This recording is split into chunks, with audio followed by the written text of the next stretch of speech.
अस्सलाम वालेकुम नाजरीन। उर्दू खबरनामा लेकर मैं अरशद भट्ट आपके सामने हाजिर हूँ। नजर डालते हैं आज की अहम खबरों पर।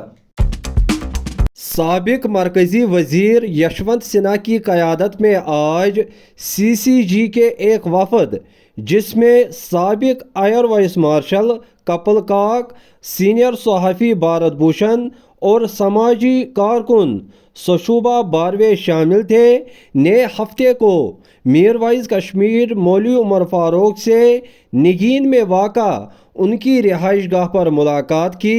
मीरवाइज मंजिल की तरफ से जारी एक बयान में कहा गया है कि मुलाकात के दौरान जम्मू कश्मीर की मजमूई सूरत हाल और अवामी अहमियत के उमूर पर तबादला ख्याल किया गया।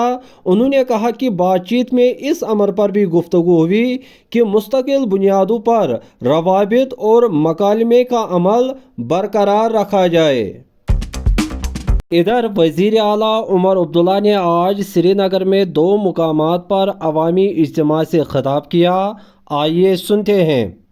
श्रीनगर शहर को क्या सैलाब से बचाने का हमें कोई हक नहीं है? तभी तो मैंने कल अपनी तकरीर में कहा कि बताइए हमें 2014 के बाद श्रीनगर शहर को सैलाब से बचाने के लिए क्या इकदाम उठाए गए, क्या प्रोजेक्ट बना, कहां गए वो पैसे जो वर्ल्ड बैंक से हमने उस वक्त मंजूर करवाए, जो झेलम को ड्रेजिंग करने का प्रोजेक्ट बना, किसने खाए वो पैसे? चोरों ने।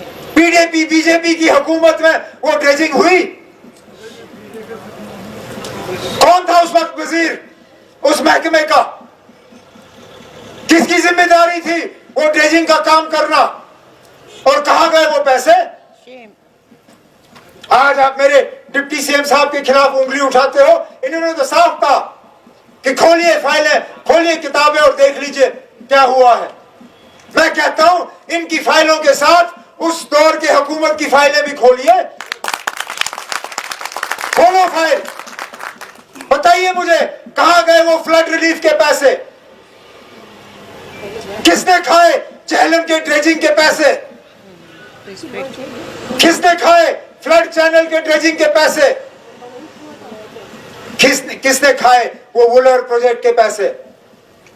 बताओ हमें, हम भी जानना चाहते हैं कि आखिरकार क्या हुआ कि इस साल 2 दिन बारिश के बाद श्रीनगर शहर फटने पे आया था। अरे ना, 2014 में कम से कम 6 दिन के बाद 7वें दिन पे बंद फटे। यहां तो 2 दिन भी बारिश नहीं आई, 3रे दिन बंद फटना शुरू हुआ। अल्लाह ताला ने हमें बचाया उस वक्त। अगर 24 घंटे और बारिश पड़ी होती हम सब पानी के नीचे होते। हम काम करते करते अपने किए हुए वादे जो लोगों के साथ हैं वो हम पूरा करके ही अपने आप को लोगों के सामने पेश करेंगे, ये आप इत्मीनान रखें।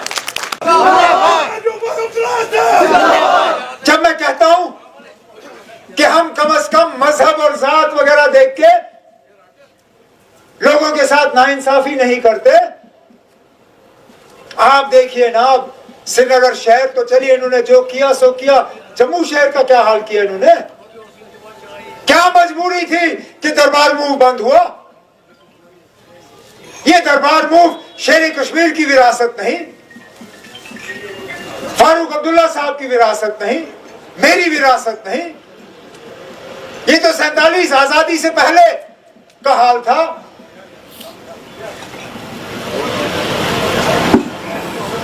हम लोग अगर मजहब किस बुनियाद पे फैसले करते या इलेक्शन देख के फैसले करते, जम्मू शहर से तो मुझे एक भी MLA नहीं मिला। मैं तो कभी तुम्हारा दफ्तर वहां खोलता ही नहीं। लेकिन ये देखते हुए कि जम्मू के साथ नाइंसाफी हुई, हमने दोबारा दरबार मूव कायम करके वो नाइंसाफी भी दूर की और इंशाल्लाह बाकी भी करेंगे।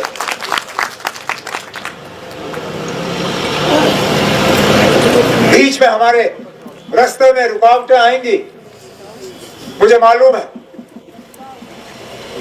लेकिन हम उस रुकावटों को भी पार कर लेंगे। बीच में हमें पीछे खींचने की कोशिश की जाएगी, हम उन चीजों से घबराएंगे नहीं, क्योंकि हमारा इरादा सही है।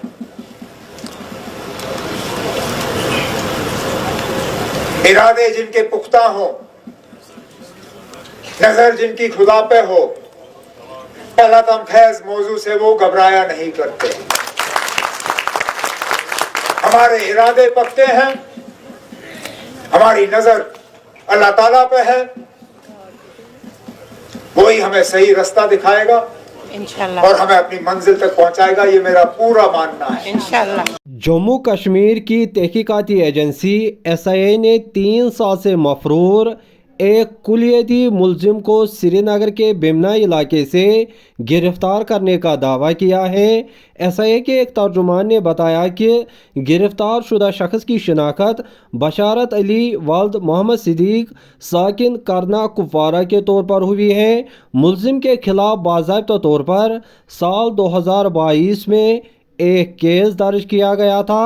SIA के मुताबिक मज़कूरा केस पाकिस्तान की पुश्त पनाही वाले लश्कर तैयबा के मुनज़्ज़िम नेटवर्क से मुतल्लिक है, जो करना सेक्टर के रास्ते मंशियात और असला स्मगल करने में मुलव्वस था।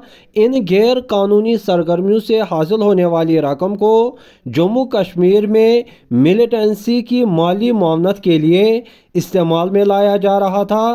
तर्जुमान ने बताया कि बशारत अली इस केस में गिरफ्तार होने वाला चौथा इश्तिहारी मुजरिम है और उसकी गिरफ्तारी के बाद इम्कान है कि मज़ीद रवाबित और माली नेटवर्क की गुथिया सुलझाई जा सकेगी। अभी तक बस इतना ही। अगर ज़िंदगी रही तो आपसे फिर मुलाकात होगी। तब तक के लिए अल्लाह निगहबान।